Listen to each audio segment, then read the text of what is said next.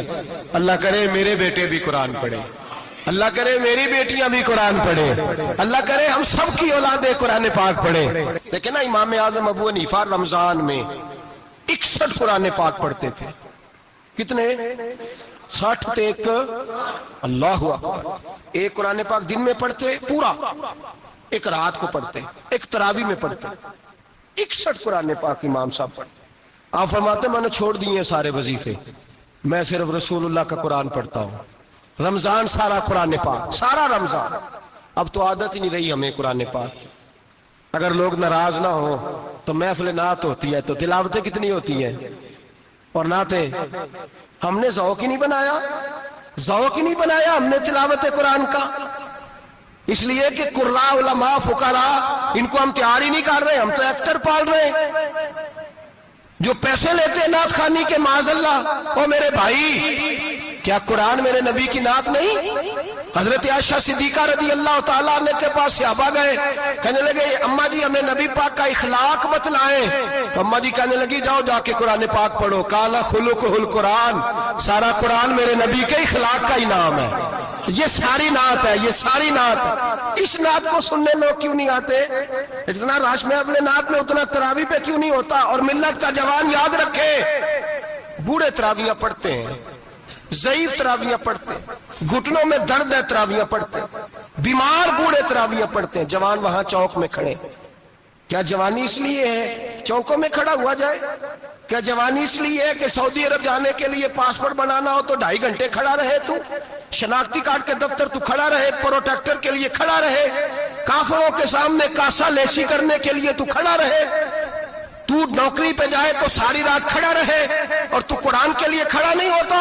میرے محبوب نے فرمایا من قام ایمانا واحتسابا غفر له ما تقدم من ذنبه، فرمایا جو رمضان المبارک میں اللہ کی رضا کے لیے گناہوں کی معافی کے ارادے سے قیام کرے گا، راتوں کو عبادت کرے گا، اللہ اس کے پچھلے سارے گناہ معاف فرما دے گا۔ نوجوان ارادہ کریں، پروگرام بنائیں کہ انشاءاللہ قرآن پڑھنا بھی ہے، قرآن پڑھوانا بھی ہے، سننا بھی ہے، اور انشاءاللہ بولیے سننا بھی ہے اور پڑھنا بھی ہے اور پڑھانا بھی۔ ہمت کریں، دلیری کریں، آکے کھڑے تو ہو، اللہ توفیق عطا کرے گا۔ پہلی بات یہ کہ روزہ رکھیں، دوسری بات یہ کہ قرآن پاک کی تلاوت کریں، اور روزہ رکھیں تو روزے کے سارے حسن سمیت اسے رکھیں۔ نبی پاک نے فرمایا رمضان غمخاری کا مہینہ ہے، غمخاری کریں۔ ہمارے زمانے میں 2 قسم کی تکلیفیں ہیں، ایک تو غریب آدمی، اس کا حال یہ ہے کہ وہ مانگتے ہی گزارا کرنا چاہتا ہے، اس نے ہاتھ یوں کر لیا ہے تو اب اس کا یوں ہونے کو تیار نہیں۔ ضرورت اگر کسی آدمی کو کسی دروازے پہ لے جاتی ہے تو برا نہیں، لیکن سوال کا اپنے اوپر دروازہ کھول لینا یہ ٹھیک نہیں۔ فاقہ کشی پیدا کریں، حوصلہ پیدا کریں، تھوڑے پہ گزارا کرنا سیکھیں۔ غریبوں کو بھی اجازت نہیں کہ وہ نکل کھڑے ہوں میدان میں مانگنے کے لیے، ٹولیاں نکلتی ہیں رمضان میں، جتھے نکلتے ہیں خیرات کٹھی کرنے والے۔ بچیں، میرے نبی پاک صلی اللہ علیہ وسلم نے فرمایا جس نے بغیر ضرورت کے سوال کیا، جب قیامت کے دن آئے گا تو اس کے چہرے کے اوپر گوشت نہیں ہوگا، صرف ڈھانچہ ہی ہوگا۔ اتنی بھیانک صورت میں آئے، بغیر اشد ضرورت کے سوال نہ کر، کبھی سوال نہ کر۔ اور امیروں سے گزارش ہے کہ رمضان ہمدردی کا مہینہ ہے، ہمدردی کریں تو سامنے والے کی عزت کا بھی خیال کریں۔ یہ بات درست ہے کہ غریب سیاڑا نہیں ہوتا، اس لیے کہ جس کی جیب میں پیسے نہیں ہوتے بھائی اسے عقل بھی نہیں ہوتی، جس کے گھر کار نہیں ہوتی اسے چلانے کا طریقہ، جس کے گھر اوون نہیں ہوتا اسے چلانے کا طریقہ بھی نہیں آتا، جس کے گھر میں چیزیں ہوتی ہیں اسے چلانا بھی آ جاتا ہے، جدے کر دانے اودے کملے بھی اس کے سیانے ہو جاتے ہیں۔ تو چودھری صاحب، سیٹھ صاحب، نواب صاحب آٹا تقسیم کرتے ہیں، کھڑے ہو کے فوٹو کھچاتے ہیں، فیس بک پہ دیتے ہیں، اور ایک آٹے کا تھیلا اور 10 اخباروں میں فوٹو۔ اللہ سے ڈریں، رمضان ہمدردی کا مہینہ، ہمدردی کا۔ غریب کو دیں تو اس کی عزت کو رسوا نہ کریں، میرے نبی پاک علیہ السلام کے صحابی حضرت عبداللہ ابن عمر رضی اللہ تعالیٰ عنہ ڈھونڈ کے لاتے تھے مسکینوں کو، ڈھونڈ کے، اور جب لاتے تھے تو اپنے دسترخوان پر بٹھا کر اپنے ساتھ افطاری کرایا کرتے تھے۔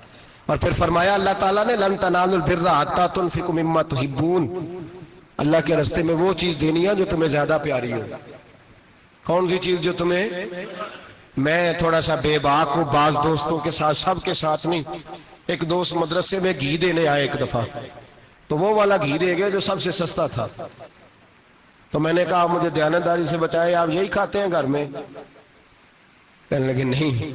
تو میں نے کہا پھر ہم نے بچے مارنے کے لیے تو نہیں نہ رکھے ہوئے، کیا وہ والا گھی اللہ کے راستے میں پیاری چیز دے رہی ہے نا، اس لیے گلے گلے نوٹ لوگ مسجد کے گلے میں ڈال جاتے ہیں، پھٹے ہوئے ڈال جاتے ہیں، کہتے ہیں جوڑ لیں گے مولوی صاحب۔ اور خدا کے بندے پیاری چیز دینی تھی تو نے، اور تو نے اس کا ترجمہ الٹ کر لیا ہے۔ سمجھ لیں رمضان المبارک میں کسی غریب کی مدد کرنی ہے تو ساتھ اس کی عزت بھی کرنی ہے۔ نبی پاک علیہ السلام کے دروازے پر جب سے، یہ جملہ ایک ہے لیکن بڑا قیمتی ہے، صحابہ کہتے ہیں جب ہم دروازہ رسول پہ جاتے تھے خیرات بھی ملتی تھی اور عزت بھی ملتی تھی۔ خود بھیک دے خود ہی کہیں منگتے کا بھلا ہو، خیرات بھی ملتی تھی اور عزت بھی ملتی تھی۔ نبی پاک ساتھ عزت بھی دیتے تھے، مسکین کو غریب کو دیں اور خیر خائی کریں۔ جوتے بیچنے والے جوتوں کے ریٹ سستے کریں، کپڑا بیچنے والے کپڑے کا ریٹ، درزی صاحب بھی ریٹ سستا کریں، دکاندار بھی چیزوں کا ریٹ، حکیم صاحب پیسے کم لیں، ڈاکٹر پیسے کم کریں، حکومت نرخوں میں کمی کرے، اور یہ کام اجتماعی طور پہ کرے۔ میرے نبی پاک نے فرمایا رمضان غمخواری کا مہینہ ہے، اس میں غمخواری کرنی ہے، دوسرے کا خیال کریں، احسار کریں، قربانی کریں۔ یہاں ہر چیز کا ریٹ بڑھ جاتا ہے رمضان شریف میں، ہر آدمی کہتا ہے میرا سیزن آ گیا ہے، توجہ بڑھائیں، خیال کریں، غمخواری کا مہینہ ہے۔ اور پھر آپ لوگوں سے یہ بھی گزارش ہے کہ رمضان المبارک کا جب مہینہ آئے تو جس آدمی کے ساتھ نیکی کرنی ہے وقت پہ کریں۔ کسی غریب کو پیسے دینے ہیں، کپڑے دینے ہیں تو یکم رمضان کو دیں۔ میں اکثر دوستوں سے پوچھتا ہوں، میں کہتا ہوں قاری صاحب نو جوڑا کدو دیندے ہو؟ کہندے 27 والے دن۔ میں کہ مینوں لگ گئی سمجھ، تہاڈی سازش ہے کہ جڑے سوان کے پا نہ لوے۔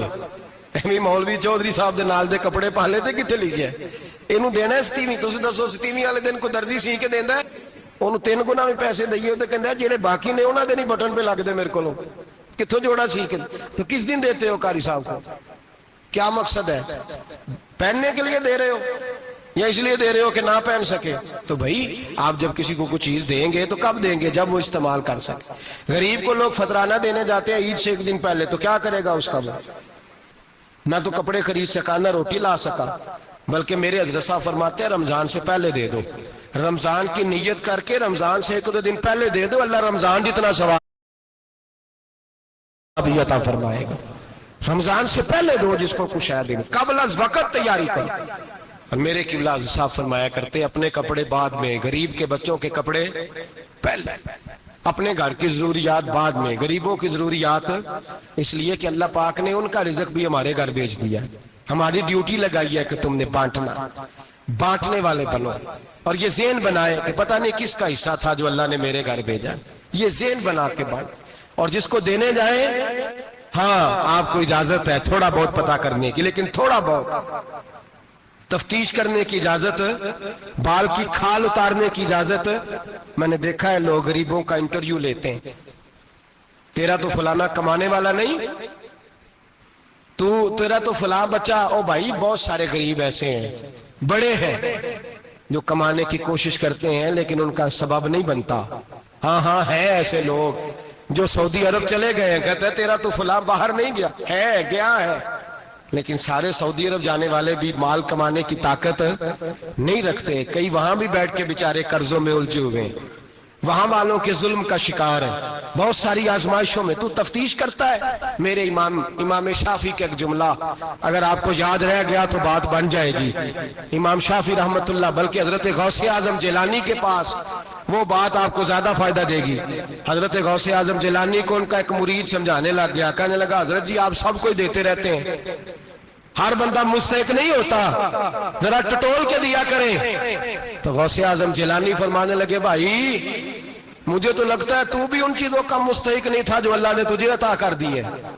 پہلے تو بتا تو مستحق تھا، تمہیں اپنی حیثیت اوقات کا پتہ ہے جو اللہ نے تجھے دے دیا؟ طاقت تھی، کوالٹی تھی، تیرے اندر وہ صلاحیت تھی؟ رب نے تو نہیں تیری تفتیش کی کہ تو قابل ہے کہ نہیں، تو اللہ کے بندوں کی تفتیش کرتا پڑتا ہے۔ امام شافعی فرمایا کرتے، امام شافعی فرماتے رب تجھے پرکھ کے نہیں دیتا، ٹٹول کے نہیں دیتا، رسوا کر کے نہیں دیتا، تو غریبوں کے ساتھ یہ سارا ظلم کیوں کرتا ہے؟ بس پتہ چل گیا وہ ضرورت مند ہے تو دے، اس لیے کہ اجر تجھے غریب نے نہیں دینا، اجر اللہ نے دینا ہے، اور اللہ اجر عمل پہ نہیں دیتا، اللہ تو نیت پہ اجر عطا فرماتا ہے۔ تو نیت دیکھ تیری کس طرح کی، تو میرے بھائی غریب کو دیں قبل از وقت دیں۔ رمضان مبارک میں چوتھا کام، بات آخری اور چوتھا کام سنیں، رمضان میں دین سیکھیں۔ شیطان قید ہوتا ہے زیادہ سے زیادہ، اور جب آدمیوں کا پیٹ خالی ہوتا ہے نا تو ذہن جو ہوتا ہے نا وہ بھی اس کا فریش ہوتا ہے، اس میں کوشش کریں دین سیکھنے کی۔ میرے نبی کریم صلی اللہ علیہ وسلم نے اس دین کو علم کا دین قرار دیا ہے، شعور کا دین قرار دیا ہے، فہم کا دین قرار دیا ہے۔ نبی پاک صلی اللہ علیہ وسلم نے فرمایا ایک عبادت کرنے والا عشاء کے بعد کھڑا ہو اور فجر تک نماز پڑھتا رہے، ایک عالم دین عشاء پڑھ کے سو جائے اٹھ کے فجر پڑھ لے تو وہ 70 عبادت کرنے والوں کا درجہ زیادہ نہیں، عالم کا درجہ پھر بھی زیادہ ہے، اس عالم دین کا درجہ زیادہ ہے، اس لیے کہ وہ لوگوں کو آگاہی دیتا ہے، شعور بخشتا ہے۔ یہ دین جو ہے یہ، اور نبی پاک صلی اللہ علیہ وسلم نے فرمایا عبادت کرنے والے پر عالم کا درجہ اتنا ہی زیادہ ہے جتنا میرا درجہ اپنے غلاموں پر زیادہ ہے۔ عالم کو حضور نے اتنا بڑا مقام دیا، دین سیکھیں، شعور حاصل کریں، یہ فقاہت کا دین ہے، شعور حاصل کرنے کا دین ہے۔ اور نبی پاک صلی اللہ علیہ وسلم نے فرمایا دین کی ایک بات سیکھ لینا 1000 نفل پڑھنے سے زیادہ درجہ رکھتی ہے، دین کی ایک بات سیکھ لینا 1000 جنازے میں شرکت سے زیادہ درجہ رکھتی، دین کی ایک بات سیکھ لینا، میرے نبی پاک صلی اللہ تعالی علیہ وسلم ارشاد فرماتے 1000 مریض کی عیادت کرنے سے زیادہ درجہ رکھتی۔ فرمایا جس نے رات کے ایک لمحے میں دین کی ایک بات سیکھی اللہ اسے ساری رات عبادت کرنے سے زیادہ ثواب عطا فرمائے گا۔ میرے ایسا فرمایا کرتے جب سیکھنے والے کو یہ ثواب ملے گا تو بتائیے سکھانے والے کو کتنا ثواب ملے، اسے اللہ کتنا درد۔ رمضان آ رہا ہے، شیطان قید ہے، دین پھیلانے کی کوشش کریں، جد و جہد کریں۔ بڑی نیند آتی ہے فجر پڑھ کے، لیکن اگر کسی کا ارادہ بن جائے کہ دین سیکھنا بھی ہے اور دین بچوں کو، تو پھر کوئی نیند غلبہ۔ ایک مثال ایک عالم نے سمجھائی، کوئی بزرگ تھے درویش عالم، ان کے پاس ایک عورت آئی، کہنے لگی میں بچوں کو سویرے بڑا جگاتی ہوں، بچے جاگتے نہیں نماز کے لیے۔ بڑا عجیب جواب دیا بزرگوں نے، درویش نے، عالم نے، کہنے لگے بی بی کیوں نہیں جاگتے، جگایا کر، بیدار کیا کر، اٹھایا کر۔ کہنے لگی بڑی جدوجہد کرتی ہوں، اٹھتے نہیں، بیدار نہیں ہوتے۔ اللہ والے تھے نا۔ کہنے لگے یہ بتا اگر اس کمرے میں آگ لگ جائے تو پھر بچوں کو کیسے بیدار کرے گی، آگ سے بچانے کے لیے کیا کرے گی؟ پھر تو بالوں سے پکڑ بھی گھسیٹنا پڑا تو گھسیٹ کے کمرے سے لاؤں گی، پھر تو چوٹیں لگتی ہیں تو لگ جائے، پھر میں پرواہ نہیں کروں گی۔ آپ فرمانے لگے یوں سمجھ لے جہنم کی آگ جل رہی ہے، اگر تیرے بچے نے نماز نہ پڑھی تو آگ لگ جائے گی، اگر اس نے عبادت نہ کی تو اسے آگ، اب جیسے بھی تجھے اٹھانا پڑتا ہے اٹھا گھسیٹ کے باہر لا، لیکن اس کی نماز قضا۔ نیند بڑی آ رہی ہے سویرے، لیکن اگر دین نہ سیکھا تو مشکل ہو جائے۔ جیسے بھی اپنے آپ کو جگانا چاہیے، ہمت کرنی چاہیے، دلیری کرنی چاہیے۔ ہمیشہ مدحت خیر الانام میں گزرے، دعا ہے یہ عمر درود و سلام میں گزرے۔ آخر دعویٰ